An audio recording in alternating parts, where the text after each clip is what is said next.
Egunon jainkoak, ETB-ko ikusentzuleok, berriro elkartu gara egibidean. Jaietan dena abiada bizian doa. Festaren inguruan aukera berriak aurkitzen ditugu arlo guztietan. Jesusen erara burutzen ditugunean, bedeinkazio handiagoa ematen zaigu. Gaur, lore sarituko gara, beraz, festetako loren lerruan sartuko naiz. Lore mota eta kalitatea gutxienekoa da. Baina denek eskertzen dute lore xorta opari dotorea delako. Denok ulertzen dugu loreak berez zoragarriak direla, eta loreak zaintzea, ereitea eta landatzea ondo dagoela. Lorek elizan asko jazten dute.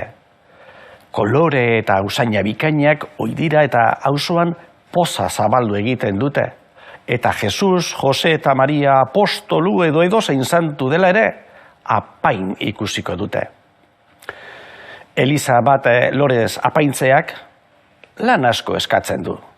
Gustua, esperientzia eta elkarlana funtsezko osagarriak dira.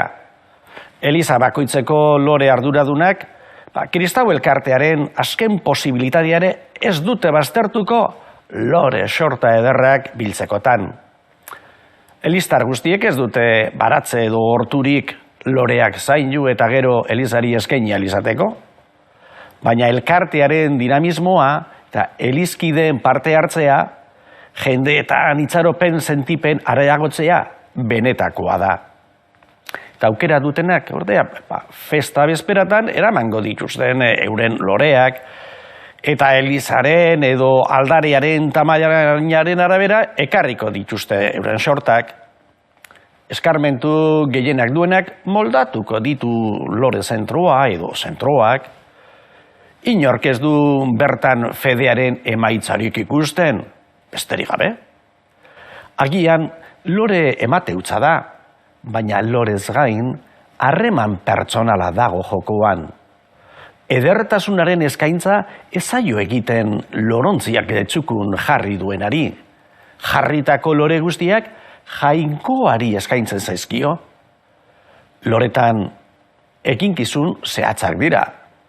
Orduetan lore alerik ez denean, lore dendara joan beharra dago, eta aurretiaz egin behar dira enkarguak. Lore sortak profesional batek jarri dituenean, nabaria da. Baina gero ureztatu egin behar izaten dira, eta lore mota guztiak iraupen berekoak ez direnez, sortaz agazkatu eta berri bat egin behar da, eta ondo diren loreak aprobetsatu egin behar dira.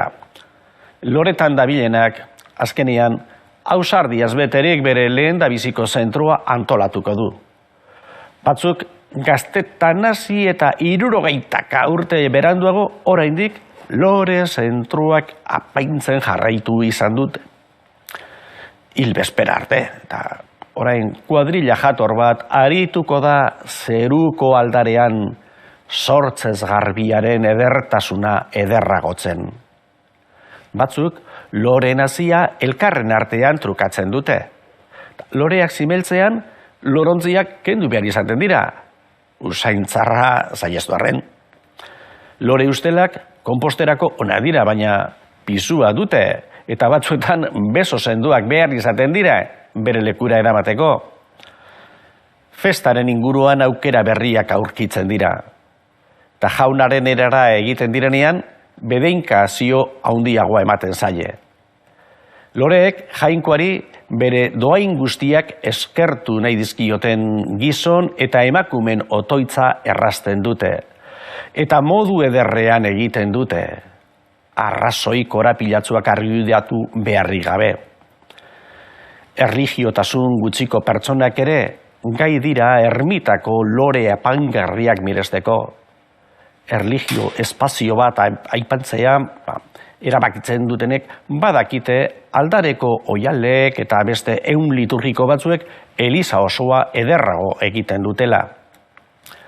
Biblian gauza ederrak ditugu, kantarik ederrenak dio, erne dira zelaietan loreak, heldu da kanturako garaia, edo alai bedi eta loratu zelaia, jantzi bedi lorez irrintzi eta jauzi egin beza pozaren pozez, dio Isaiasek. Edo ez daitezela falta udaberriko loreak, ingura ditzagun buruak, arrosa koroaz, jakindurialdien liburuan. Eta gure arteko kanta batek dio, belardiak kanta, kantuz loreak, hotz liluragarriz, lore eta zelaia, kantu eta kanta, ni jainkoaren egarriz. Mundu hontako bideak adizkidez beteak, bildu eta postuko gaitu egiazko maitasunak. Larrosak eta landako liliek dizdiraz eta edertasunez inguratzen dute jainkoa. Elizako aldareak ere paradisuaren irudia agertu behar du. Asmo horretan dabiltza elizetako lore arduradunak. Horregatik erabiltzen dituzte adar bikainak, kimu ederrak, usain gozozko loreak eta fruitu mardulak. Orain, Josanton hartzezenaren hitzak hartuko ditugu saionen amaierarako. Xoriak dioena kantuz, han urrundik, liliak dio kolorez, hor hurbildik lurrinez eta leuntasunez hemen hurbilagotik. Familietan onena gordetzen dugu egun handietarako. Maizapirik onenak, platerrik onenak, etxeko koilarrarik onenak, horrela festetan. Parrokia, herri eta hirietako jaietan antzeko zerbait gertatzen da.